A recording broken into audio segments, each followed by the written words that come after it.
Hello, everyone, and welcome to today's webinar, Navigating Insurance and Disability Benefits, Preparing for Your Long-Term Disability Claim. My name is Nicole Hemingway, and I am the CEO of the U.S. Pain Foundation, and we are really glad that you're here today. Navigating disability benefits can feel overwhelming, especially when you're dealing with the realities of chronic pain. And our goal today is to help you break down some of the complexity and provide practical guidance to help people better understand the long-term disability claims process. So here is a quick overview of what we're going to cover today. We're going to start with a few housekeeping notes. Then we will move into the main portion of today's discussion, which is understanding long-term disability claims, including what individuals living with chronic pain should know before they start this process. We'll also leave time toward the end for questions and answers, so please feel free to submit your questions throughout the webinar using the Q&A function that's at the bottom of your Zoom screen. And finally, we will close by sharing some additional resources and what's coming next in this educational series. Just a few housekeeping notes, though, before we begin. Today's session is educational only. The U.S. Pain Foundation does not recommend or endorse any specific treatment, therapy, product, or legal services. The perspectives shared are those of our guests and may not reflect the views of their institutions or the U.S. Pain Foundation. If you have questions during the presentation, you can submit them at any time using the Q&A icon at the bottom of your Zoom screen. We'll try to get to as many as possible during the discussion. We also ask that questions on today's topic remain general. Because every disability claim is unique, our speakers won't be able to answer questions about specific individual cases. Instead, we'll focus on general guidance and information that can help better understand the process. And finally, today's webinar is being recorded, and it will be posted on the U.S. Pain Foundation's YouTube channel. So you'll be able to revisit it later or share it with others who also may benefit. Before we continue, I want to extend a sincere thank you to Reamer Hess LLC.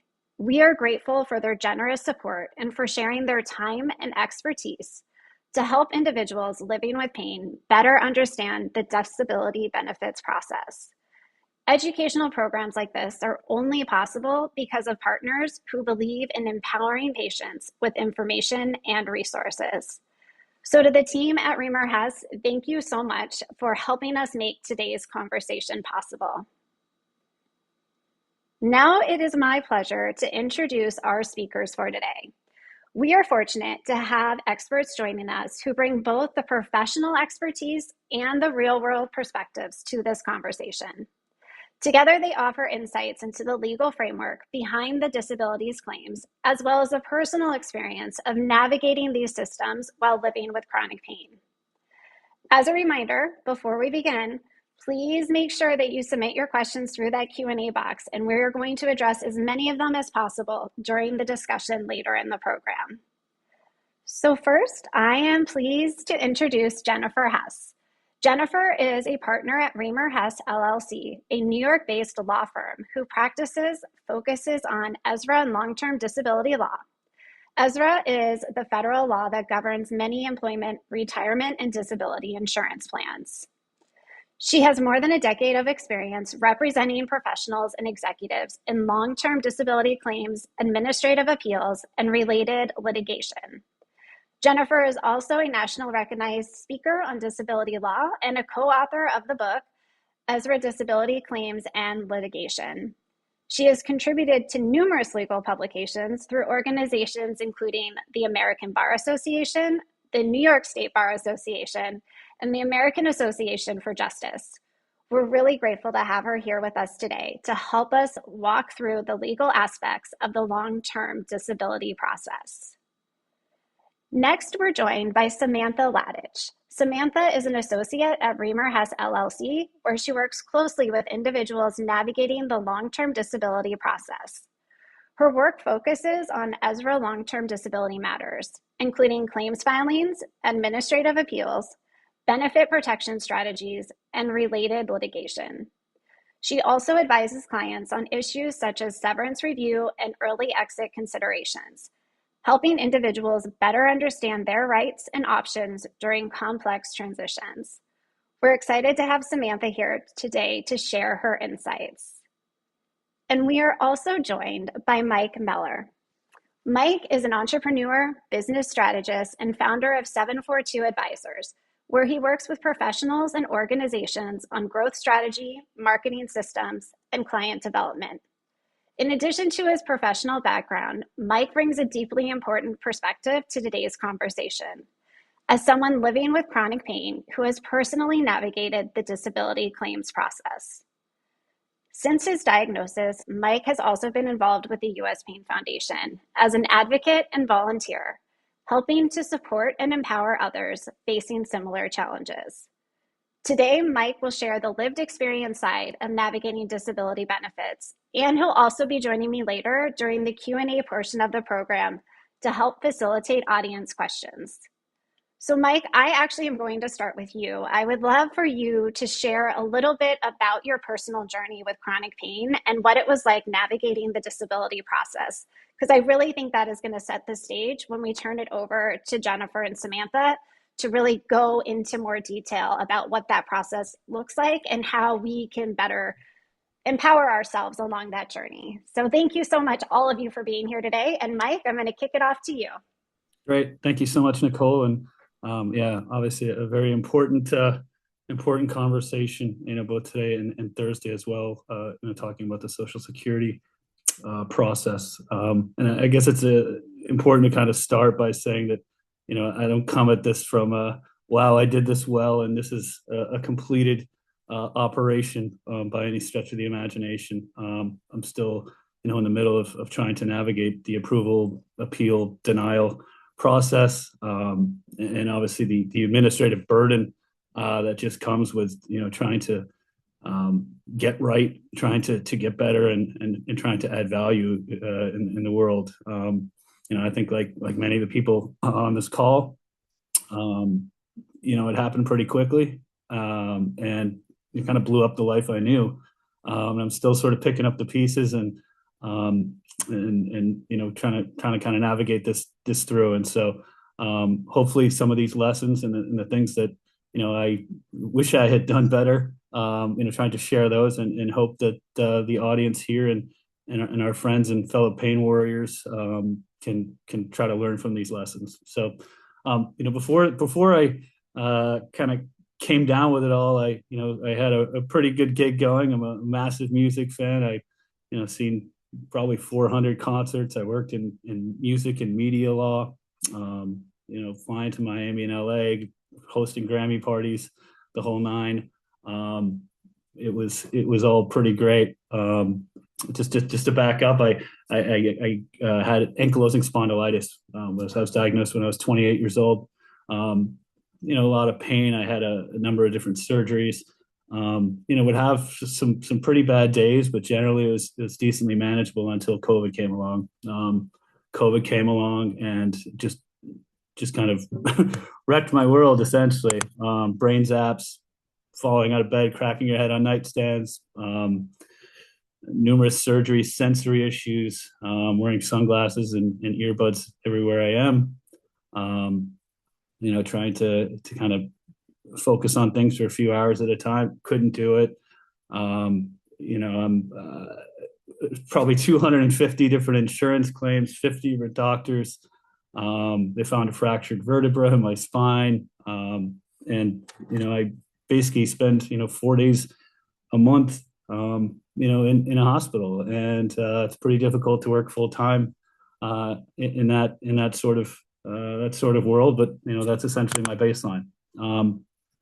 The funny twist, you'd think that I would kind of have this figured out. I worked in legal. I deal with contracts every day. My wife's actually a financial planner who does insurance. And so you'd kind of look on the outside and say, hey, you know what? These guys, certainly can try to navigate this world. But it's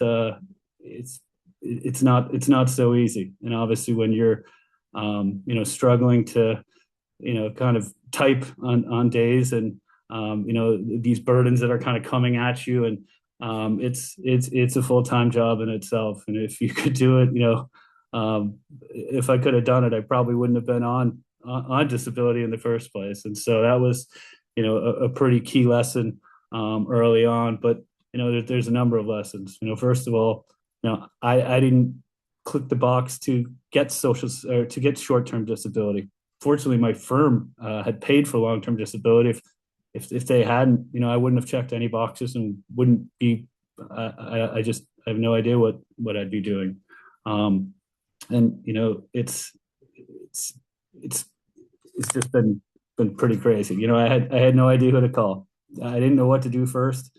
I just I couldn't get up. I was clinching with pain, spitting up blood. They had to pull out molars. I'm just calling, HR saying, hey, I can't come to work. I don't know what to do.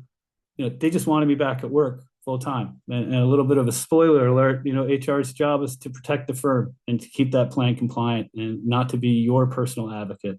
They work for whatever organization you're at. And, they're kind people, but they're not your lawyer. They're not your advocate. Um, and you don't know what you don't know. I didn't know how to communicate with my doctors. I didn't ask them for detailed notes up front. I just said, someone's going to kind of help me out here. I don't know what I was expecting. Maybe some type of concierge service that would kind of come in and say, hey, Mike, here's after you run out of your sick days and do this. Um, I didn't know any of this. I was trying to answer all of it on my own. I didn't hire an attorney right away. And I said, hey, you know what? I'm just going to open the kimono. Anything you guys want, just let me know. At no point am I saying to ever be dishonest or withhold requested information, but I didn't provide that in any sort of context. I never provided, hey, you know what, I can do this, but then it kills me for 10 days. I didn't kind of provide any of that. They're going to keep asking questions, and I just kind of let them dig through. I gave them receipts to everything, personal information that wasn't being asked. I just didn't know what I didn't know. I overshared everything. I was trying to be hopeful and talk about my good days. I talked about new therapies I was trying, but I didn't share that.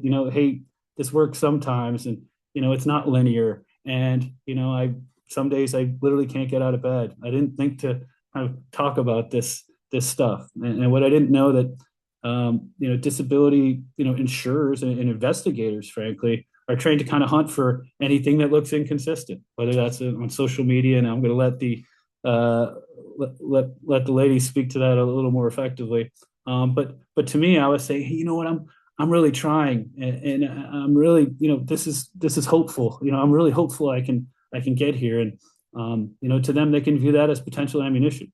I also, I was out for a few months, and then I came back, and it was after some little timeline delay, and I was 3 days too late for that, and actually reset my entire claim. And so now it was like, oh, you've never had a claim before. So I actually had a second long-term claim, but then of course, because I didn't have short-term disability, I had a bunch of months that weren't covered, and multiple claims, and it was it was a comedy of errors, frankly. And it wasn't until that I got my folks here involved, that all of a sudden all of that stopped, and they kind of separated between the two of you, let you really kind of focus on getting better, and navigated what's required under the policy versus what's kind of more information that isn't necessary to give. um, and so that was a big onus of kind of putting this together and talking with Nicole and saying, hey, you know what, if we're kind of having these problems, I'm sure there's a lot of other people having these problems. So that's it in a nutshell. So how do you avoid the mistakes I made? First, I would say getting a disability attorney involved early is mission critical. You don't know what you don't know, and you're basically playing checkers, and they're playing chess, and you have no idea kind of what the context is, what's being asked. So I would say if you're considering, this type of leave, getting somebody who's an expert in here, so you can understand the landscape is the most important thing you'll do. Second thing is don't assume that your employer or HR are going to help guide you through it. Um, no one's going to reach out. No one's going to kind of walk you through, what benefits you have. I didn't even know what benefits I even had. You don't know you need them until you do. Um, Third, being thoughtful about what you share. Obviously, answer what's asked truthfully, but not volunteering extra information. Um, and then finally, being careful about pushing back to work. That was a killer for me, and almost just destroyed my life essentially. When I retained counsel, things got a lot different for me pretty quickly. I've been waiting uh, over 6 months. Kept being delays, kept being delays. I retained counsel, and within 10 days, I was retroactively had all my benefits approved. And it was literally that quick. I think they see the letterhead, they know that you've got your team on it, and the world changes for you drastically. So with that, I'm not going to take too much time up, but kick it over to Samantha and Jennifer here. But as Nicole said, we'll be helping to navigate the questions and helping to provide a little bit more context. But if I could leave you with two things, it's get the darn insurance and get the darn attorney. But with that, Jennifer, I'll hand it over to you, and you can take it away from here and let everyone know how to avoid the things I did. So thanks. Thank you, Mike. I appreciate that. Hi and welcome. My name is Jennifer Hess. I'm an attorney partner here at Reamer Hess. I first wanted to just take a moment and thank Nicole and Mike and everybody else at the U.S. Pain Foundation for setting this up and inviting us to speak. We're just beyond grateful for the opportunity to be partnering with you guys today. This organization, I have learned, gives so much back to the chronic pain community, more than I could have imagined as I started working with you guys more and learning more about what you do. And my hope is that this presentation just furthers that initiative of empowering people, providing resources and guidance, and reducing the stress and uncertainty that goes with dealing with these issues. And I agree with Mike that if you have an attorney, it's going to help the process, but we fully recognize that not everybody has access to an attorney or can afford an attorney. And so I also hope that this presentation provides people that don't have the means to get an attorney or don't have somebody that's willing to assist them, that they get some information through this presentation that will guide them through the process and hopefully help them avoid some pitfalls as well. So again, thank you. And today I'm going to be presenting with my colleague Samantha. Samantha, do you want to just take a moment to introduce yourself quick? Yes, definitely. And just to reiterate essentially what Jen and Michael and Nicole said, I'm just very honored to be speaking with the U.S. Pain Foundation community today, given the organization's important work empowering, educating, and advocating for people living with chronic pain. We hope, again, this presentation can just help provide that information if you're looking and thinking about pursuing these types of claims. Thank you. All right, Samantha, we have a slide show to put up. Do you mind sharing your screen so we can have that to guide us? Yes. No. Thank you.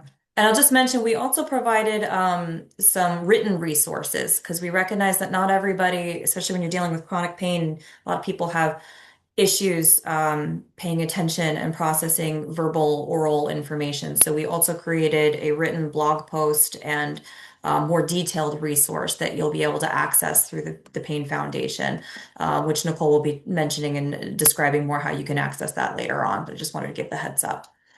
All right, so let's begin. So our goal here is to help people living with chronic pain better understand the long-term disability process. You're going to hear us call that LTD. These claims are evaluated in a certain succession. We think it's helpful to sort of understand the process that you know what to expect and can avoid some pitfalls. And we want to provide some helpful context around when it's the appropriate time to file.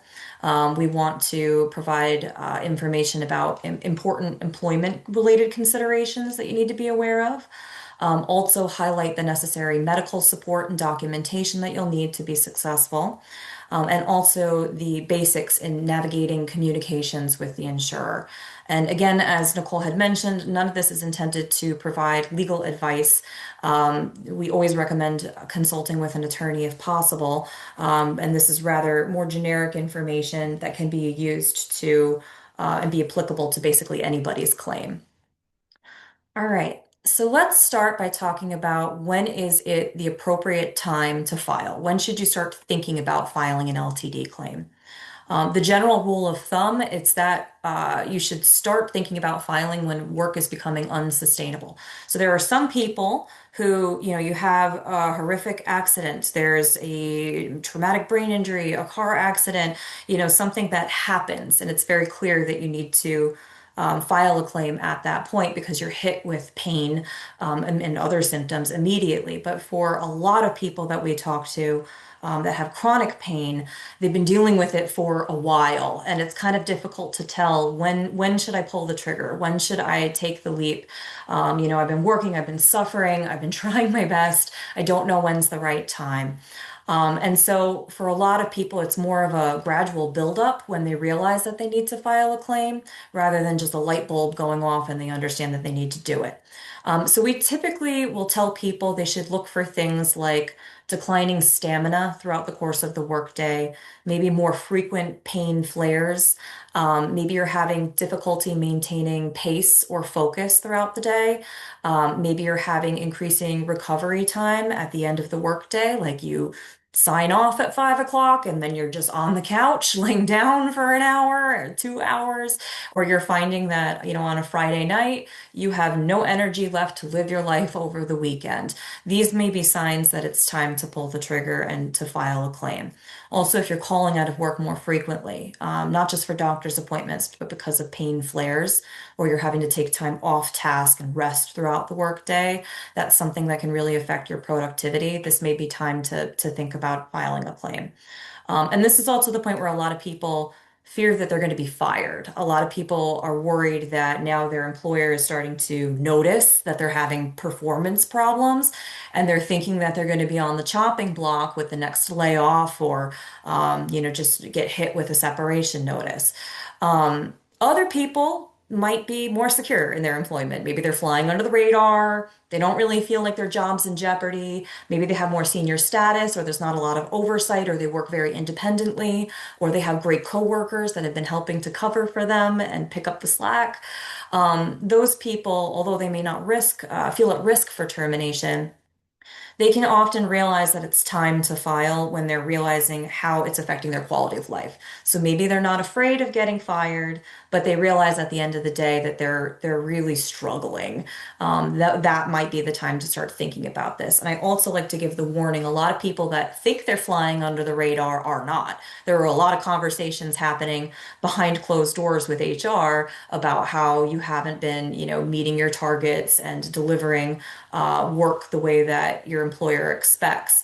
A lot of times you think that you're well and confident and secure, but the employer is noticing things. They just haven't been talking to you about it. So what's next? Once you realize that this is time, you're going to want to start aligning your claim on the employment end and the medical end.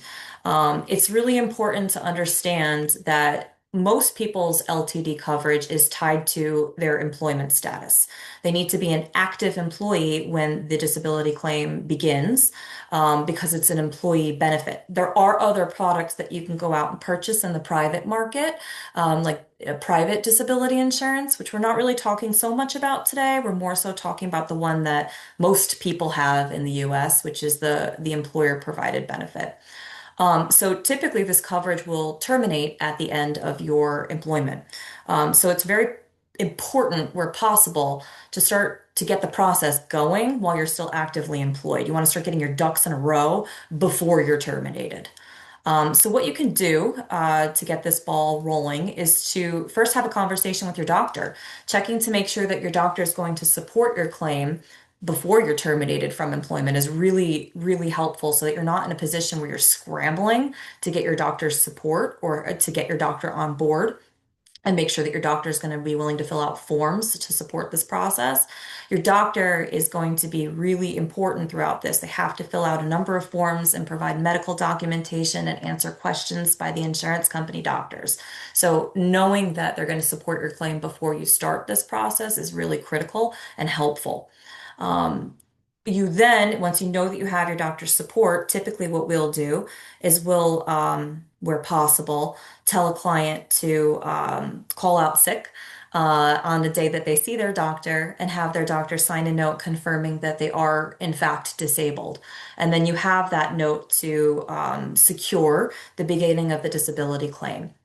And so that's helpful. Obviously, not always possible. Sometimes your doctor may not be available, but it is best if your doctor can see you on the day of your disability claim starting, or at least right around that time. That's definitely helpful. Then what you want to do is start gathering policy documents. You want to make sure that you have all of the applicable policy documents in hand before you start your leave process, if possible. So you want to ask for the plan documents, any supplemental plan documents. You want to ask for any summary plan documents. Basically, all plan documents is what you're going to ask for. You can call or email HR and ask for a copy. They are required to give it to you. Usually, if you contact the insurance company directly, they will not give it to you. It's actually the employer's responsibility to give it to you. You can also sometimes download them from your employee portal. Some people get nervous about tipping their employer off by asking for a long-term disability plan. What you can do is ask for copies of all of your plans. You can say, I need my dental, I need my life insurance, I need my medical. You can say that you're looking into creating a will or working with a financial planner or a trusted estates attorney. And they want to see, all the levels of coverage that you have and inventory it. You can make up some kind of excuse like that so that you're not just asking for the disability insurance policy, which might otherwise tip your employer off. Once you have those documents, you want to start fishing through them to understand the key provisions. There's a couple that we're going to talk about here that are important. There are, countless provisions in the policy that may be applicable to any individual claim, but these are the ones that everybody needs to know. The first is the definition of disability. This is critical. Every policy will define what disability is, and it differs from policy to policy to policy. They're generally going to define disability as one of the following: own occupation, which means the standard of disability is whether or not you can perform your own specific occupation. So the responsibilities, the work responsibilities that you had on the date of your disability, that would be the standard that you need to prove you can't do. Other policies have an any occupation standard, which is a higher burden to meet.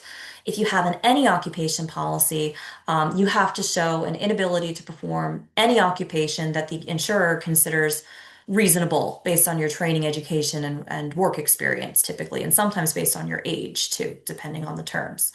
But most policies that we see have a combination. Most will start by saying the beginning definition of disability that applies is own occupation. And usually that'll be for 24 months, but it could be shorter, could be a longer period of time. And then it will transition to an any occupation standard. So the burden often rises after you've been on benefits for a year or two, and you have to continue receiving benefits, then get beyond that hurdle of showing that you're not only disabled from your occupation, but from any other occupation, which can be difficult. It can be a broader standard. But that's really important to know. You want to check and see what you're up against in terms of the definition of disability. Another thing to look for are limitations and exclusions. People are often very surprised here that these policies can contain pre-existing condition limitation exclusions. So they'll say, if you have a pre-existing condition, and it'll define it, it'll say maybe one which you treated for or should have treated for in the couple months leading up to when you got coverage, it may not be covered. And there are some states have special protections to prevent complete preclusion of coverage. Like, for example, New York, where we are, has some specific protections, but most states will they just allow it. There's nothing stopping these insurance companies from banning um, coverage for pre-existing conditions. So you got to check that. Also, a lot of conditions, like certain medical conditions, can be limited to a certain amount of benefits. The most common one is mental illness conditions. So the policy might say that any psychological or psychiatric condition as defined in the DSM, or maybe that's treated by a psychiatrist, it can be different in each policy. But it might say that mental health related conditions are going to be limited to payable benefits for only 24 months or only 5 years, or maybe only 1 year. That's really, really common. It's discriminatory, but there's nothing at the moment banning it from happening, despite there being a lot of efforts from our community to change that. So you want to make sure that you're checking and seeing if you're applying for a medical condition that's going to be subject to one of these limitations so that you can plan your financial future accordingly. Another thing to check is the coverage amount that's provided by the plan. Um, this is not ever going to provide you total income replacement. At best, it is a percentage of your prior earnings. Usually, it's 60% of your salary. Sometimes it's 50% of your salary, 40%. That would be a terrible policy, but I've seen it. And some go as high as 70%, and some will include bonuses and some will not. So you have to check the terms to understand the coverage amount and get a better idea of what your monthly benefit is going to look like. Another thing you need to check is the waiting period, often called the elimination period in these policies. Going in and checking to see what the waiting period is means checking to see how many months or days or weeks benefits will not be payable until they kick in. They're never going to pay you benefits under the long-term disability policy from day one. It's usually a waiting period of 90 days or 80 days. And sometimes that'll run concurrently with short-term disability, like Mike was saying. If you have short-term disability coverage, sometimes that'll bridge the gap from the date that you went out of work to when the long-term benefits kick in after the waiting period. But checking the policy and knowing and understanding that is really helpful. You also want to check the maximums. So there's always going to be a maximum duration of benefits payable. It could be an age. So it could say maximum age 65. It could say maximum will be the normal Social Security retirement age, which for right now, most people, that's 67. It could also be a specified number of months if you go out of disability after age 60 or 62. So going in and checking the maximum duration of benefits that may be available is really important for you to understand how much protection this policy may or may not provide you, so that you can bridge the gap into retirement when it comes time. You need to know. And the last thing to make sure that you check are the deadlines. There's the two most important deadlines that we see in these policies. Notice of claim. So you will have a notice of claim deadline that could be often as short as like 30 days. You need to notify the insurance company that you intend to file a claim, and you have to do this in writing. And it's best to send it to your employer and the insurance company just to cover yourself, but you always want to check in the policy. The other most important deadline is proof of loss or proof of claim. This is the deadline by which you need to submit your medical evidence and all your other evidence, your vocational evidence and your claim forms and everything else that's going to support your claim. And this is often set a certain fixed number of days after your waiting period or the elimination period. So a policy could say the elimination period is 180 days, add 90 days to that, and that's what you get to submit your proof of loss. But for most policies, you'll get at least a couple months to gather and submit your proof of loss, which is helpful because it does take time. As Samantha's going to describe, the medical documentation is very important and it's not the easiest thing to gather for most people. Okay, so then we're going to talk next about once you've gone through your policy, you have a good idea of what's there, what your coverage looks like, the communications that you need to have with your employer. I'm going to give you some general overviews from my observations and practice. I see a lot of people who want to give the heads up to their employer about going out on leave. They feel obligated or they feel like they've worked for this employer for 20 years and they owe them, the courtesy of letting them know. Um, in some cases, it's fine, and in other cases, it comes back to bite the claimant. Um, you have to understand that a lot of these workplace communications, although they might feel routine and supportive and respectful, a lot of the employment related information, including copies of these communications, will be reviewed by the insurance company during the disability claim process. And even if your employer had every intention of doing right by you, that doesn't mean that the insurance company feels the same way. The insurance company may latch on to things and try to use it against you, even if your employer never intended it to be used that way. So types of information that the employer and the insurer will share. It could be things like earnings records. It could be confirming the last date that you worked, but it could also be human resource notes, problems, fights that you were having, complaints that you had, performance evaluations, things coming up in the performance evaluation really frequently come up in the LTD claim process. It could be attendance records, which could be harmful or helpful. If you weren't calling out of work, the insurance company may say, well, it seems like you were fine and you didn't have any problem. You weren't missing any days.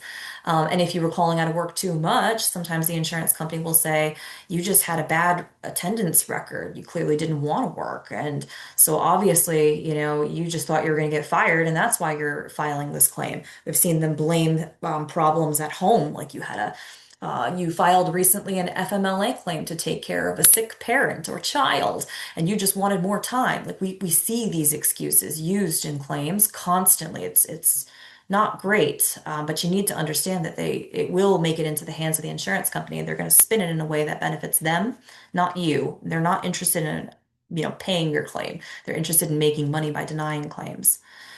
We also see a lot of summaries of conversations, like employee file notes that a supervisor puts in. We see a lot of that. Changes in work or work responsibilities, also accommodation requests. We see all of this, but the most damaging thing that we typically see is any documentation of you complaining about your boss, or your workload's too high, or there's a toxic work environment. The insurers will often latch on to those types of communications and point to you and say, well, you just didn't like your job. You're not disabled. Your symptoms may not be that bad. You clearly just didn't like your job. You wanted some time to go interview or get extended unemployment benefits because you knew you were going to be fired. And it's not the insurer's responsibility to flip the bill for that. And so that's not always the case, but we see that quite a bit, even when it's so far from the truth. And everything that you see in the file is because this individual was suffering because of their chronic pain or their other symptoms, but it's going to be spun by the insurer in a way that's going to be used against the claimant. So you got to be aware of those communications. And then even after you leave work, it's often best to limit the conversations about your disability leave with your employer. So, for example, a really common issue that we see, the employer will ask, how long are you going to be out of work? When are you planning on coming back? How long is this disability leave going to be? We will often tell clients, just don't guess. Don't guess, don't make something up if you don't know. Every case is different, but as a general rule of thumb, telling the truth is usually a much safer bet than just guessing or telling the insurer what you think that they want to hear. And the most common truth that we hear in practice is that the treating doctor recommended no work or said that they support your disability claim and they're taking you out of work, and that the duration of the disability in the beginning is indefinite or unknown. Usually your doctor wants to give you further treatment, testing, see how you do with a break from work. That's the most common thing that we see. Sometimes we also see a doctor say it's permanent. This is a condition, they're never going back. And if your doctor said that, I mean, that's the truth, and so you can explain it. But the danger lies in saying, I hope to be back in 30 days, or I want to be back to work in 45 days. And then if you don't get better in that amount of time, and then the insurance company is breathing down your neck for updates and a return to work note from your doctor, and you can't get it, it's going to be starting to stress you out. They're really going to be coming after you to return to work at that point where you estimated you could. So you're usually better off just being honest and leaving it open-ended if that's the case. Okay. Then another important point is the transition work after you leave. A lot of people have jobs where you can't just walk away. You have responsibilities. A lot of professional organizations, professional occupations will require you to kind of wind down your work a little bit and responsibly hand it off. If that's the case, if you have that type of job, you got to be very careful because that transition work after you've started your disability leave can open the door for the insurance company to either postpone benefit eligibility or deny benefits. Even very limited post-separation work can create confusion. So the insurer will look for the last day that you worked and then look for any continued work activity after that date and try to use it to undermine your claim. So, for example, maybe good transition work would be you prepare a memo, maybe you have a phone call to hand it off, maybe you answer one or two emails to just make sure that your colleagues are set up for success, and that's it. A bad example would be somebody who's spending after starting their disability leave, picking up the phone call constantly, coming in for meetings, signing into Zooms, answering lots of emails, agreeing to come into the office and just provide their perspective on an issue or two. This looks a lot more like work activity after your doctor said that you cannot work, and it can result in a denial. So it's really important to be mindful of that transition work if your job requires it to try to keep it as minimal as possible. So a good tip that I tell a lot of people is if you can start preparing to exit beforehand by making sure your files are all good or you have a nice exit memo that you're updating and having that on something that's outside of your work computer if possible so that people don't see it while you're preparing to go out. That can be really helpful so that you don't end up in this spiral of performing work after your doctor said that you can't put your claim in danger. All right. And then with that, let's assume you've now stopped work. We're going to start talking about the medical documentation that you would need and the support from your provider that you would need to get your claim approved. And so Samantha is going to discuss that and some of the most challenging issues that we see in pain-related claims in particular. Samantha, you want to take it from here? Definitely. So thank you, Jennifer. And again, now transitioning to the medical basics. Again, not all claims are going to be the same, and having a few tips can help you and your treatment team have an idea of what to expect. So how I want to start off is why pain claims are often challenging. So many individuals will continue working while symptoms worsen, which can make the disability timeline harder to interpret later. Your pain can be real, but difficult to measure objectively. So insurers often scrutinize claims relying on subjective reports. So you're complaining of headaches. There's no way to necessarily objectively track those headaches. So you're going to want to talk to your doctors about that. Symptoms often fluctuate. You're going to have good days, bad days, flare-ups, which insurers may argue shows ability to work consistently. In general, medical records could be written for treatment, not necessarily disability review. So it could lead to a lack of detailed documentation of functional limitations or just be very bare bones. Insurers often evaluate functional capacity, not just diagnosis. So if your doctors are just putting your diagnosis at the end and not including in there, again, functional explanation as to why you can't carry out your work tasks, this could be harmful to a claim. And then sustainable function. So in most cases, it is helpful to establish that although one may be able to complete one workday out of the week, it doesn't mean that you'll be able to consistently and reliably carry out your work tasks. So just some common ways to address these challenges. We're going to start with communicating with your doctor. So again, not all cases are going to be the same, but treating physicians may not realize what insurers are expecting or looking for. So in most cases, it can be helpful to talk about your disability early. This can confirm support with your treating doctor. This could also give the doctor a heads up of what to expect. For example, that is common.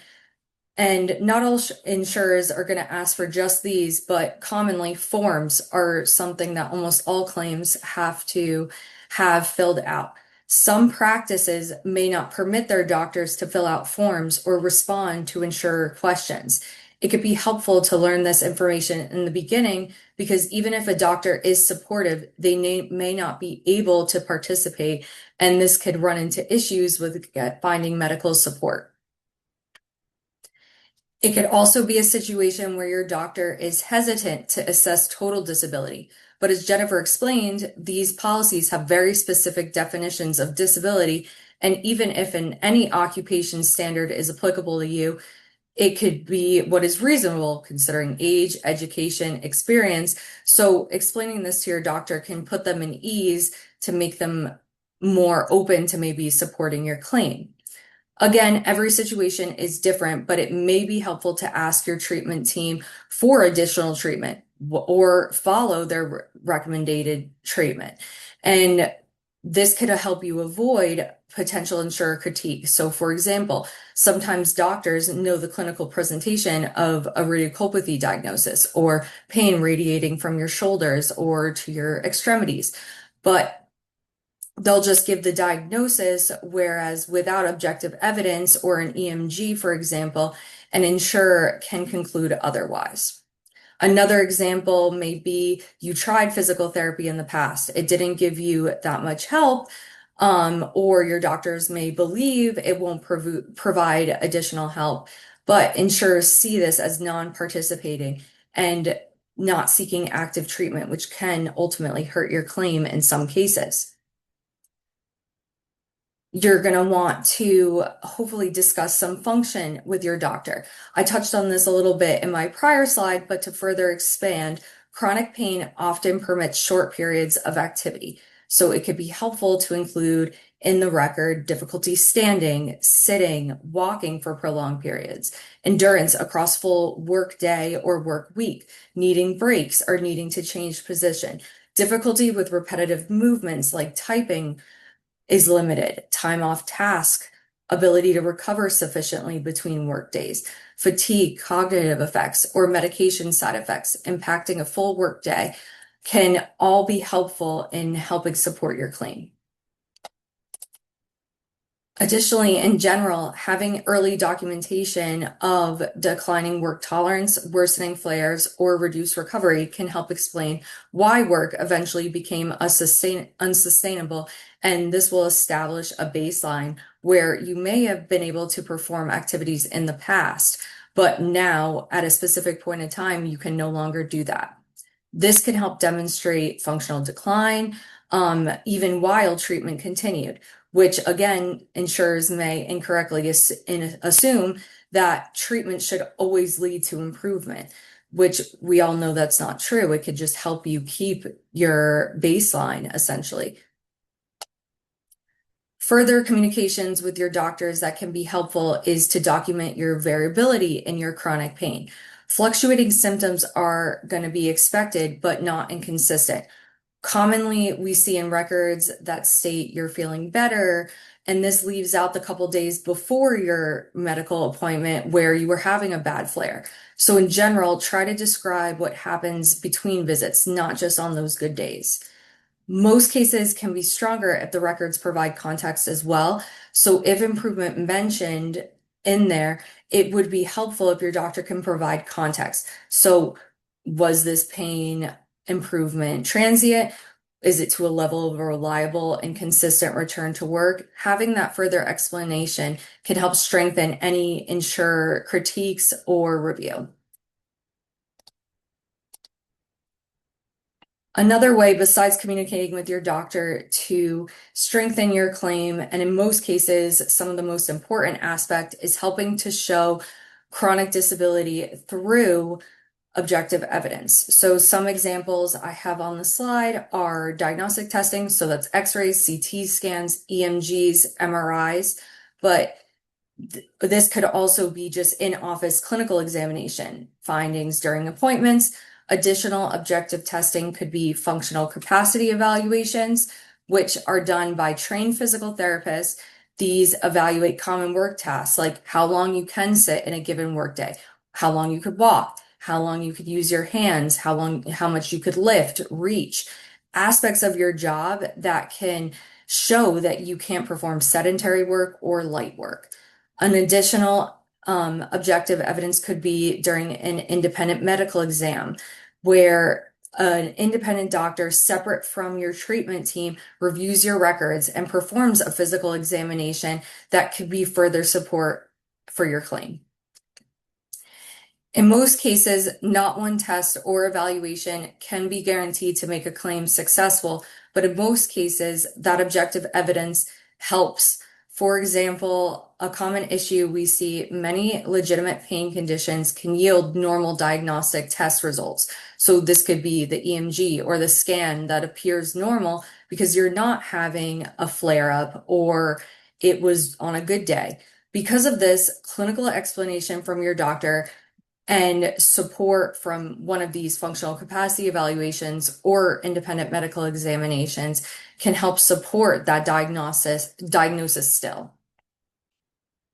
Another common issue we see for our clients is in the physical exam section of your medical record. Your doctor might not be performing those physical exams every single visit, or you may be having a telehealth visit.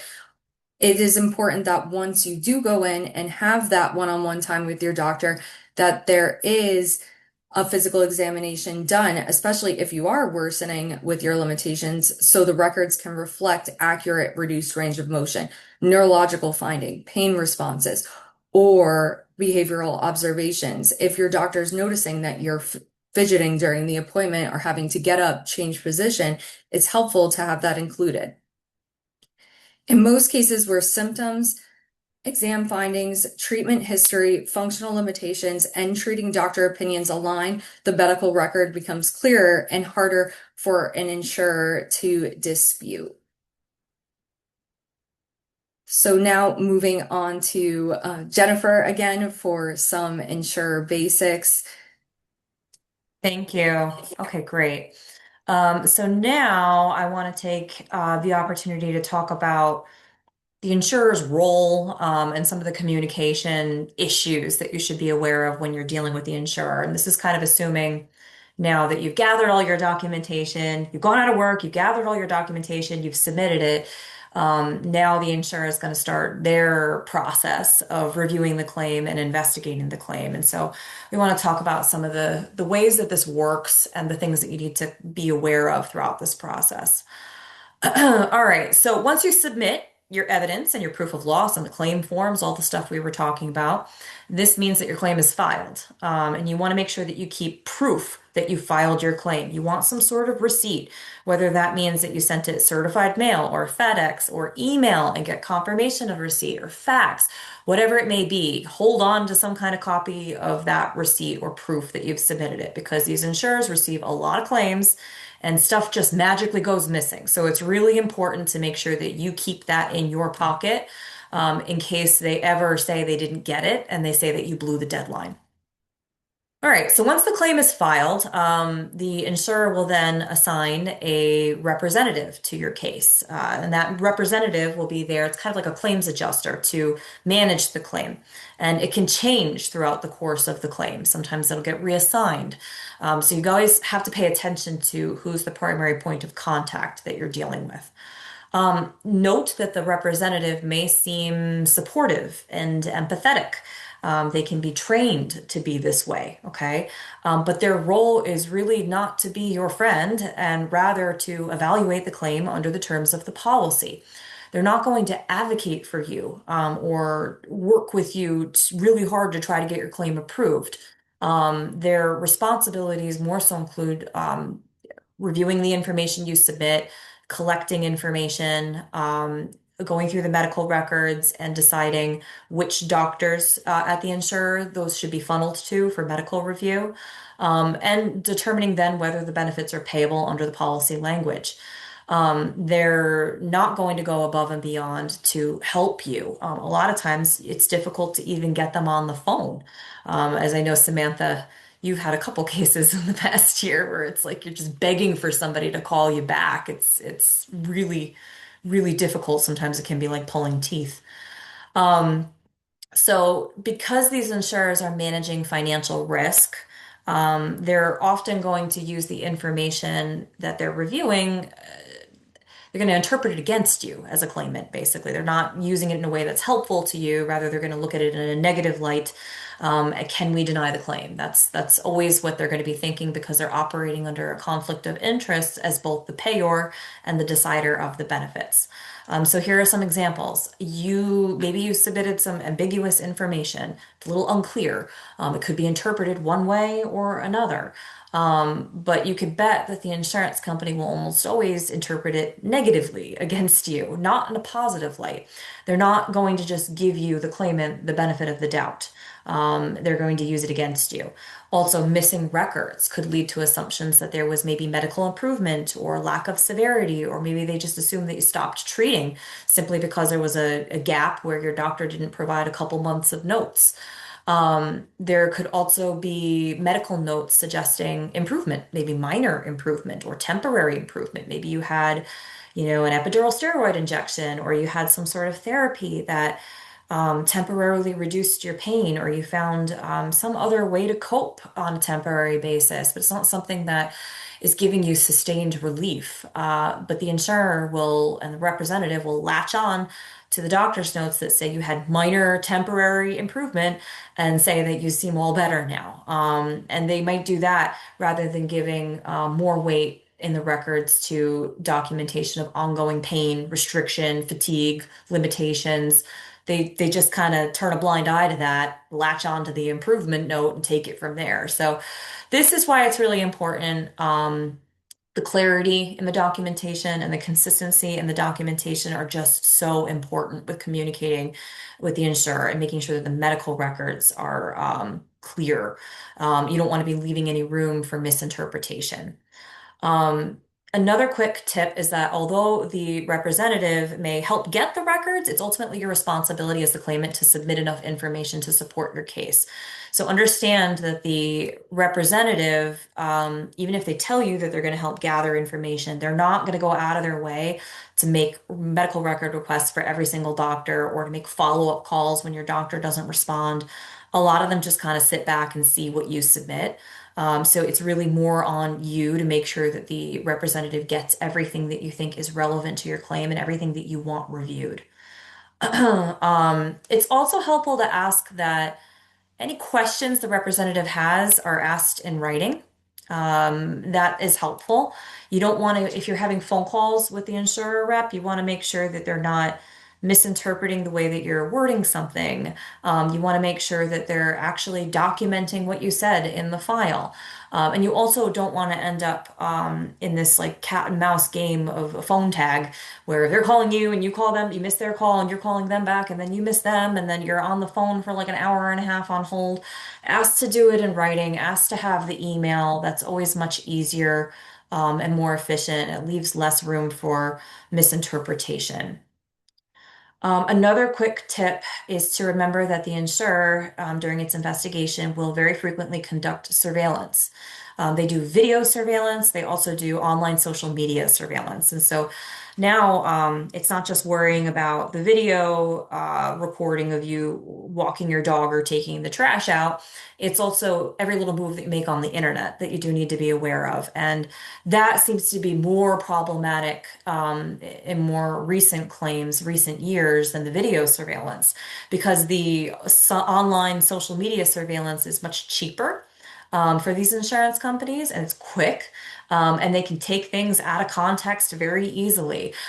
So, everybody knows when you post on social media, you're usually posting pictures and stories of your best days. It's you at your best, not at your worst. And you're not highlighting, even on your best day, if you went to a birthday party, it's you smiling, having fun, looks like it's a great time. You're not putting on social media that you had to leave early because your pain flared and this was too much for you, or that The next day after the party, you were just laid up in bed due to your pain, and you had to take breakthrough, pain meds, and you were really suffering the next day. None of that's going to be on social media. It's just the insurer seeing the video of you smiling in front of a birthday cake, and they're like, "Well, you look fine. You seem good enough to go out and socialize, and he looks happy." They'll actually put that stuff in the claim file and point to it as something that discredits your claim. So we will typically tell our clients to just be mindful of social media, revisit your privacy controls on social media, be aware of any new friend requests that you get. These are just general tips that everybody in the disability claim process should be aware of. And we fight with the insurers a lot about this stuff, even though there's a growing body of case law saying that the social media stuff is you're getting little snippets of information that are not reliable. Like you really can't draw reliable conclusions upon the social media snippets that are relevant to a disability claim. The growing body of case law on that is very good, at least in New York. I can speak to that, but it still happens. And I think that sometimes the insurer uses it just to scare people.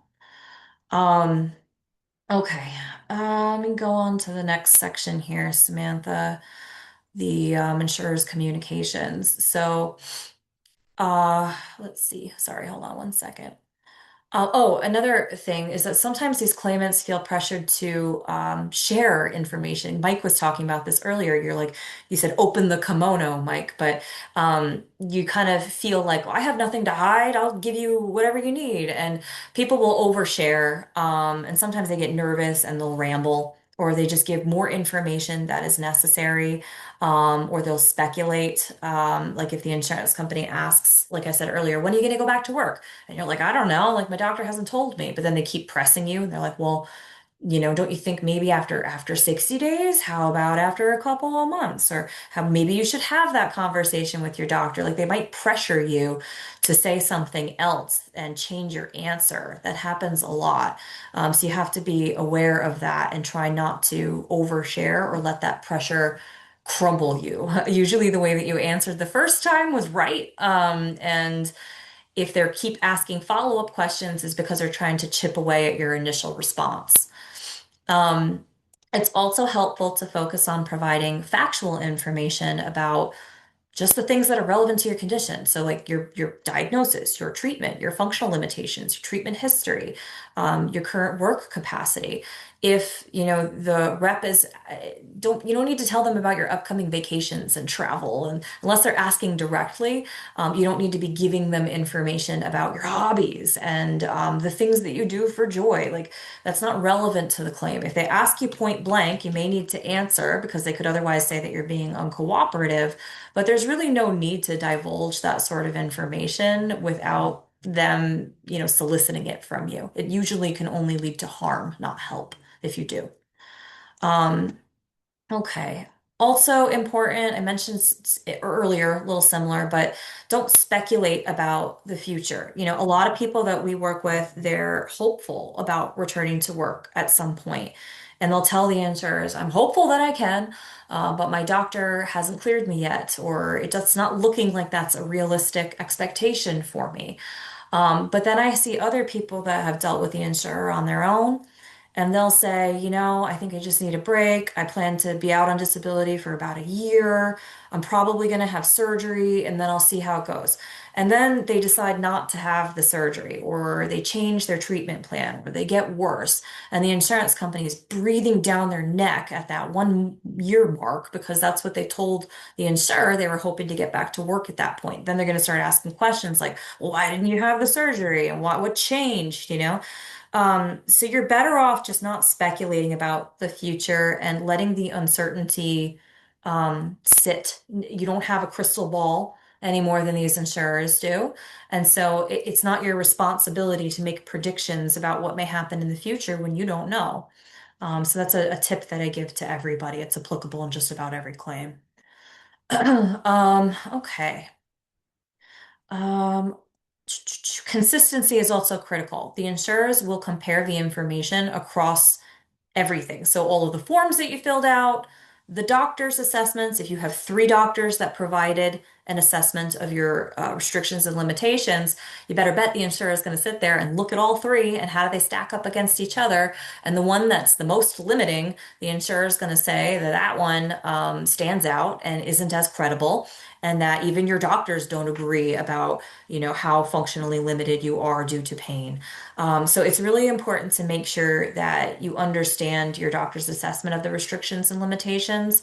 And sometimes rather than submitting support from three different doctors, it may be better to stick to one or two, maybe the specialists, so that you're not opening the door to having inconsistent information across these different doctors. So that's just another quick tip. And everybody's case is different, but this is just based on observations. We do see a lot of problems where the doctors don't all agree verbatim on your restrictions and limitations, and that could be used against you. Okay.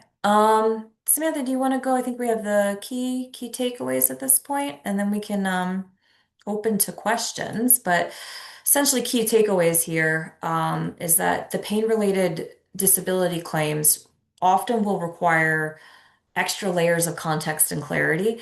A lot of times it's uncertain, what the prognosis is. It may not be a cancer condition that's staged. It may be something that's a little more wishy-washy and nobody really knows how you're going to respond to treatment. So it's important to make sure that you're educating the insurer enough about the status of your disability and what's going on, but not speculating or guessing or telling them what they want to hear, because it's almost always just going to come back to bite you. It's also important to remember that the insurers tend to focus on function, sustainability, and consistency over time. And also the medical records, the objective evidence, and the vocational evidence will all play a central role in telling your story.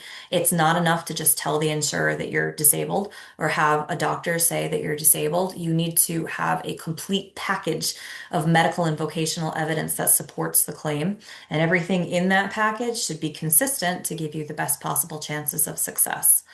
And so my hope is that understanding how these claims are evaluated helps to reduce some of the confusion and avoid some of the common misunderstandings that we see and missteps that people make before they come to an attorney like us, for example. And with that, I just want to thank you guys and remind you again that this presentation does not establish a legal relationship. There is no attorney-client relationship here or privilege. And so any of the Q&As that may come up, if you ask something that's very specific to you and your claim, I may not be able to answer everything, but I will try my best.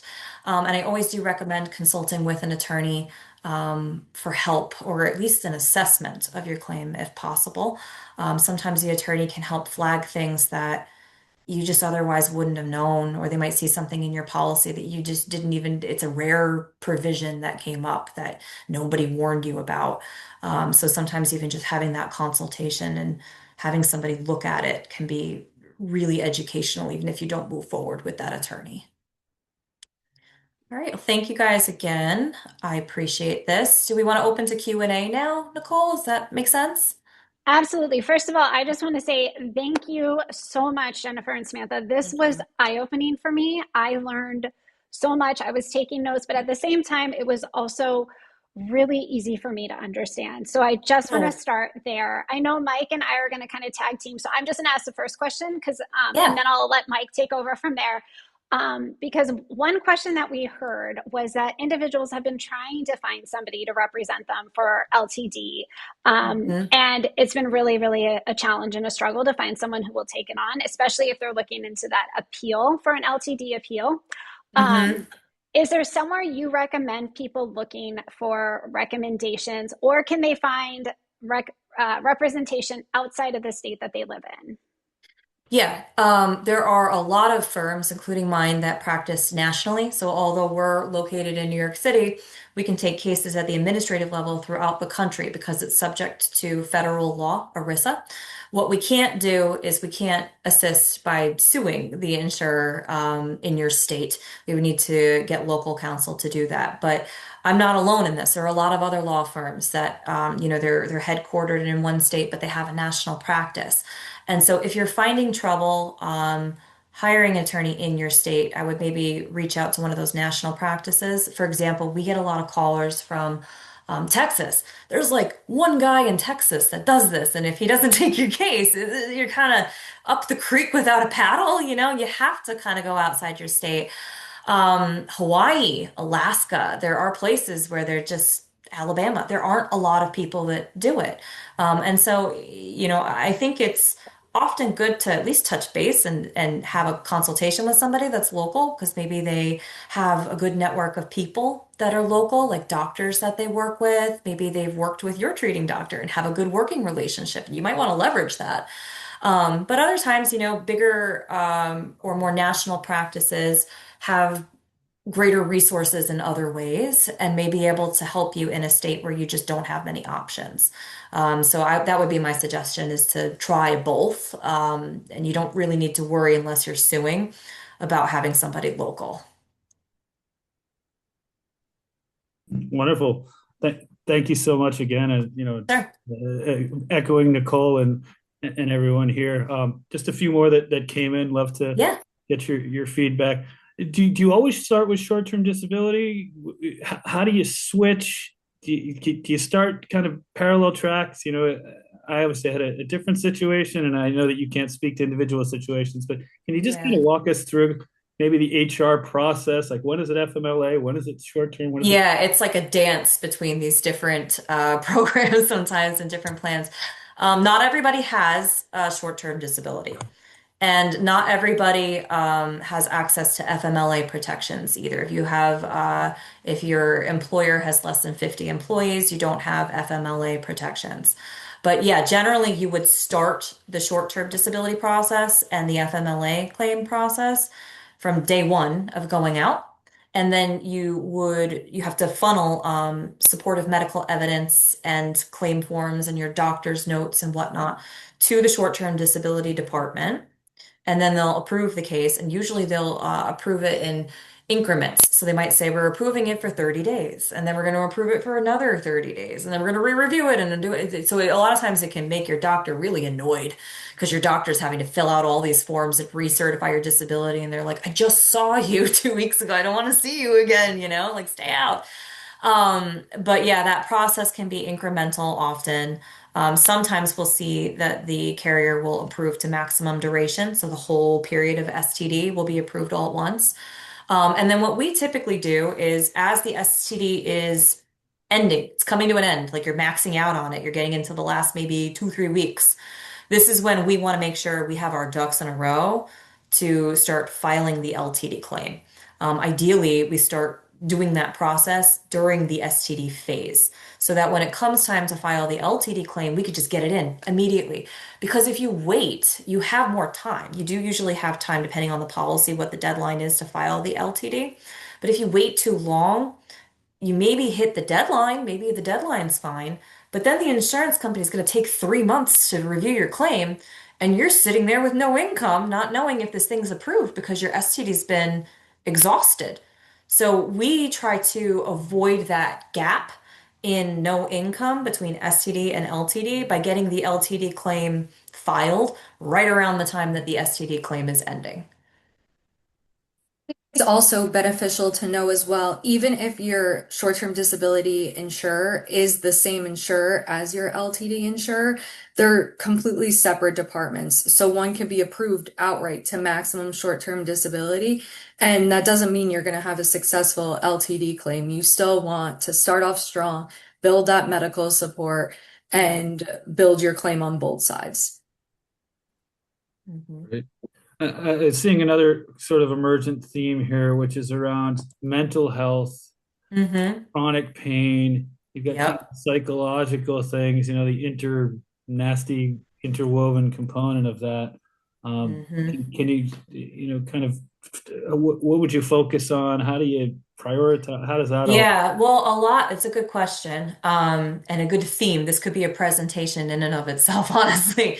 A lot of times so almost everybody that we work with that is dealing with a chronic pain condition has some form of depression or anxiety. Like they kind of come hand in hand. That's at least been my observation. Um, because it's a life-changing and altering thing that you're dealing with, this horrible burden of living with pain constantly. How do you not let that affect you on an emotional level? And the insurers have the tendency to focus more on the mental aspect than the pain aspect for a few reasons. One is because I mentioned earlier, a lot of times there are these limitations on benefits payable for mental illness. So these insurers love to just say, well, you're just depressed and you're just anxious and the pain's not that bad, or it's all in your head, and we're only going to pay you for 24 months under this limitation, not the 20 years that you're actually entitled to benefits. So they do that limiting because, and they pigeonhole you into the limitation because it's in their financial interest to do so. Obviously, it reduces their exposure and liability. But another reason that they do it, even if your policy doesn't have one of those limitations, is because depression and anxiety, it's difficult to measure the degree of dysfunction, and the insurance companies take the position that it's easy to exaggerate how depressed or anxious you are and how it's affecting your ability to work. And so they'll sometimes say that you're really disabled due to the depression and anxiety, and there's not enough evidence that it's that bad that you can't work. So we're denying the claim. They do that a lot too, rather than focusing on the pain condition. And so with our clients, a lot of times we'll make sure that they are talking to their doctor about the pain symptoms. It's very easy when you go into the doctor to talk about how this is affecting my quality of life. I don't have any energy left for my kids. I'm exhausted. I'm stressed. I have insomnia. I'm crying. This is horrible. I'm seeing a psychiatrist. Like you might and you should have the right to say all this stuff to your doctor, but if your doctor's notes end up just talking all about the anxiety, this is your chronic pain doctor, and it's just talking about anxiety and depression and crying spells and how you're seeing a psychiatrist, and it's focusing less on the actual physical issues that you're experiencing as a result of the chronic pain. Um, the insurer is going to latch on to that. The insurer is going to think like, okay, this is more of a mental case than a chronic pain one.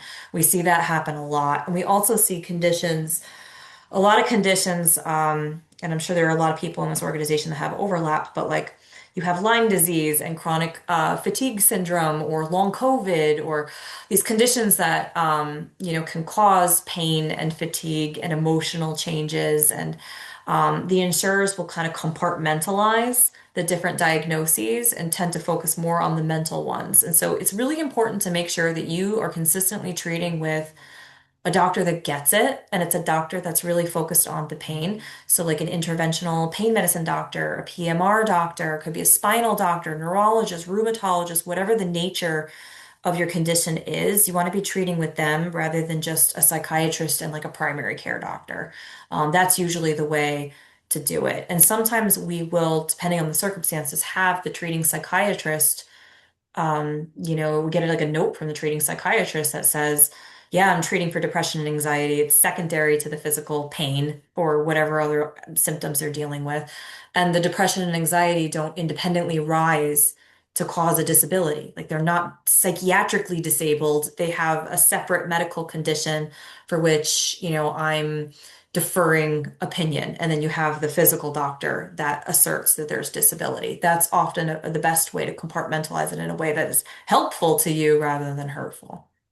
To Right. add to that really quickly, this is great. Sorry, Yeah. Mike. I just wanted to add in when we're talking about in person communication and maybe what you're sharing with your doctor versus what is written in your records. Mm-hmm. Sometimes the paperwork doesn't really correlate to what you were sharing and you're asking for corrections, but then you cannot Yes. reach anyone to make those corrections or to add in your own notes.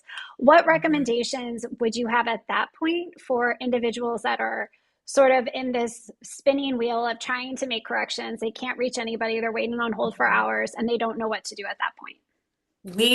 Our team at least, will make friends with the reception.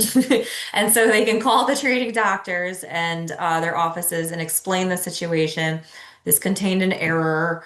They'll lay out the error. Sometimes we'll have the client write a statement about what the error was. So it's clear it's coming from the client, not us as the attorneys just saying that there's an error, you know. And then they'll get it in front of the doctor, and the doctor can write up an addendum or a letter that explains the error and addresses it. But I find, and Samantha, let me know if you have any other tips, but that our paralegals, at least, when they make friends with the front desk, that's the way that we are able to get that correction made. Samantha, do you have any other tips on your end? Um, Always a fall safe is to blame the insurer. Say that they're the ones that are mischaracterizing this information. They're the ones that are coming up with follow-up questions. Kind of have a common enemy, I guess. Yeah. Yeah. So, okay. Um, And by the way, just to also for those of you on the call, Jennifer, I saw that you answered a number of questions sort of via the chat function. So, folks, if you want to look in the Q and A's, Jennifer did answer 15 additional questions outside of the ones that Nicole okay. Yeah, let's try. I We'll try our grabbed best there. here. I I know I I found see some. Nicole had pinged. What about this? If you have an active STD claim that already left the company, is LTD off the table? Didn't realize I needed to file before I left. You don't have to file for LTD while you're on STD. Like if you have STD is active and you haven't been fired yet, you still have the ability to file LTD. Usually you have months to file LTD. So I'm not sure what it means, but I didn't realize I have to file before I left. Your disability claim, the onset of your LTD claim, like meaning your day one of disability, needs to start while you're still actively employed. So for STD, you can't say, I've been disabled since January 1st, 2026. And then for LTD, say, I've been disabled since March 1st, 2026, if you were out on STD that whole time. Because if you were out on STD for those 3 months, you weren't actively employed, it's best to pick the same onset date for both claims. So you pick for STD, you pick January 1st, and for LTD, you pick January 1st. And if you're fired before you get an opportunity to file the LTD claim, that can put the coverage in jeopardy. But if your onset date of disability, the beginning date of your disability, was when you were still actively employed, you still should have coverage. If you're nervous, what you should do is talk to an attorney to get an overview of the unique situation that you're dealing with. That's going to be the best bet always. That is great. I just want to say that we have so many questions, and unfortunately, we're not going to have time for all of them. So, Mike, if you have one more that you wanted to add in, and then um, we will try to answer as many as we can offline before the webinar ends. But I just wanted to let you know, thank you so much for all these questions that are coming in. Thank you, guys. Mike, did you have one more, maybe? Does advocacy work? Is volunteer work? Is that considered as work activity? How does that? Usually it won't be considered work activity if you're not actually earning money. It's usually each policy is different, but it usually will define it as something that work that you're performing for earnings money. But volunteer activity or contributions to your community sometimes can be used against you. I have a lot of clients who serve on boards of nonprofit organizations, or maybe they like to read to kids at their local library, just something to kind of give back and ensure that they remain like a productive member of society to the degree that they want to and can.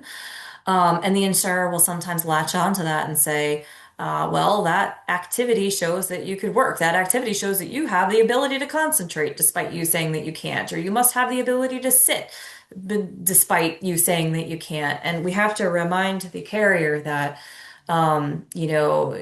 volunteer work, it might be like an hour, couple hours a week or a month. It's not competitive work activity. You don't have a supervisor that's breathing down your neck and holding you to standards of accountability and productive measures that you have, goals that you have to meet. You're not earning anything. If you're not feeling well, you don't do it that day. Usually it's pretty flexible, right? But it depends on the nature of the volunteer activity. If the volunteer activity that you're doing is every single Sunday spending 8 hours on your feet at a soup kitchen, the insurer and you have a pain condition related to your back or your feet or fatigue, the insurer is going to latch on to that with a little bit more teeth than you serving on a board or reading to kids. And so you just need to be mindful about the nature of the activity, and how often you're doing it, and then take risks accordingly. But I never tell our clients you shouldn't do anything. You should just live inside, lock yourself up like a hermit and don't do anything for fear of the insurance company saying that there's nothing wrong with you. You still need to be able to live your best life, and having the insurance company feel like it's constantly gonna snatch your benefits away just because you do a little bit of volunteer work shouldn't be something that you're that concerned about, so long as you take appropriate precautions. I think a general rule of thumb is the closer the volunteer work or any work activity is to your previous occupation, the Hmm. more scrutiny the insurer is going to apply. Right. So, for example, if you're a tax advisor or an accountant and you're doing volunteer taxing for people during tax season, that's going to look more, I guess, get looked at closely more by the Yeah. insurer than something else. Yeah, we have a lot of clients that are attorneys and they like to do pro bono attorney work while they're on disability, and that makes it a little harder. Sometimes we're able to explain it, but it depends how much they're doing and how involved they are and how many cases they're taking. So it's very unique to each situation, but as a general rule of thumb, you should be able to do some volunteer work, yes. I saw one comment that asked if this is recorded. It is, and then also the SSDI overview will be on Thursday. Nicole, I'll let you kind of close it from here. Absolutely. Sorry, I'm just getting back to my screen. So first of all, thank you so much to everybody who submitted questions. It's a really complicated system, and conversations like this really can help us better understand how to navigate them. And so if we did not answer your question yet, please know we're going to be looking through them right now, and we will provide some more information as well in our um, upcoming email that shares the resources and the link to this webinar recording so that you will all have it at your disposal. But that is why we really wanted to make sure that we're leaving you with a couple more materials and educational resources that might be helpful to you. So the team at Reamer has helped us put together a couple of those resources that really dive deeper into this topic. You will see a QR code actually on the screen that link to either an article titled Long-Term Disability and Chronic Pain, What the Claim Process Often Misses, as well as an educational guide on preparing for a long-term disability claim when you are living with chronic pain.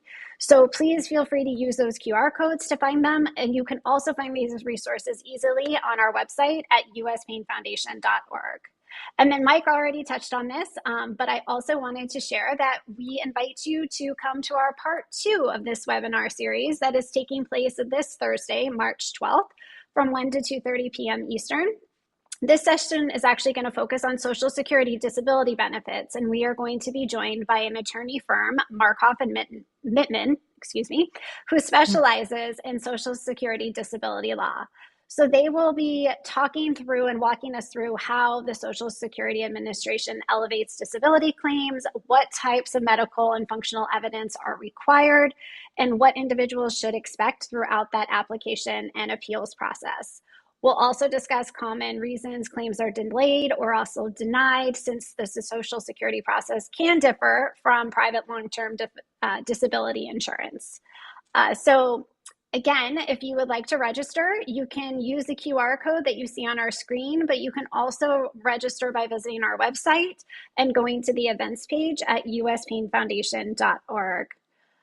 So we talked about a lot today, and navigating long-term disability benefits can feel incredibly overwhelming, especially when we're also already trying to manage the realities of living with chronic pain. So our hope is that today's conversation really helped bring a little more clarity to that process and reminded you that you are not alone. Thank you again to Jennifer, Samantha, and Mike for sharing your expertise, your experience, and time with our community. I learned so much from this webinar, and I am sure that others did too. So thank you for always being available to share those resources and make sure that more individuals feel empowered and informed along this journey. And of course, thank you to everyone here who came and joined us today. If you'd like to learn more or access additional resources, please go to uspainfoundation.org. We are so grateful to have you all here with us. And again, just to close out, please take care, stay informed, and we hope to see you at our next webinar on Thursday. Thank you all so much. Thank you. Thank you, guys. We really appreciate the opportunity. All right, have a great day. Bye. Thank you. Bye.